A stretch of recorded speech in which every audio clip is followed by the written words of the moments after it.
নমস্কার বন্ধুরা, জাস্ট দেখে নেব এক্স্যাক্টলি এই মুহূর্তে কার্ড কি বলছে আপনার প্রিয় মানুষটির মনের কথা, এক্স্যাক্টলি ইনার ফিলিংস কী রয়েছে এবং ব্যাক অফ দি মাইন্ডে আপনার কাছের মানুষটি আপনার জন্য কী থটস রাখছেন, কি বলতে চাইছেন, এক্স্যাক্টলি না বলা কথা।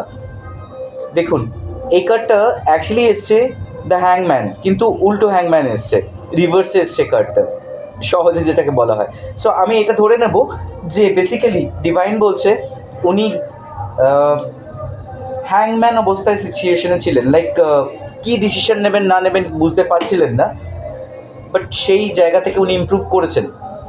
আর একটা কার্ড নেব, দেখতে চাইবো যে এক্স্যাক্টলি আর কি মেসেজেস রয়েছেন।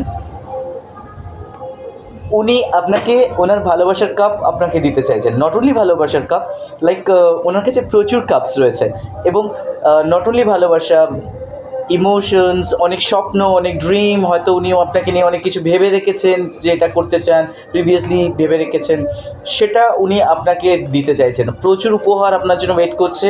গোয়িং ফরওয়ার্ড আপনার এনার্জি সুপার হাই, যেখানে আপনি আপনার প্রাপ্তির যোগ আছে, আপনার প্রাপ্তির যোগ আছে। তো last card, yes, she is going to offer you or he is going to offer you. The person in your mind is currently thinking about you, আপনার জন্য খুব ভাবছে, খুব ভালোবাসে এবং the person is thinking to give you a proposal.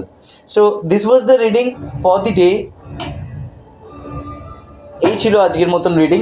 Back of the bottom of the দেখে আমি যদি দেখি, সেখানে রয়েছে 9 অফ কাপস, মানে ফুললি এনার্জেটিক এই মুহূর্তে উনি, এবং বেসিক্যালি উনি আপনাকে ওনার ভালোবাসার কাপ তুলে দিতে চাইছেন। শুধু ভালোবাসার কাপ নয়, তার সাথে সাথে আরও অনেক কাপস, লাইক ইমোশনস, ড্রিমস, আরও আপনাকে নিয়ে অনেক কিছু ভেবে রাখা প্রিভিয়াস স্বপ্ন, সে সমস্ত কিছু নিয়ে আপনার কাছে জাস্ট ফিরে আসতে চাইছে, এটুকুই বলতে পারি। So thank you so much বন্ধুরা।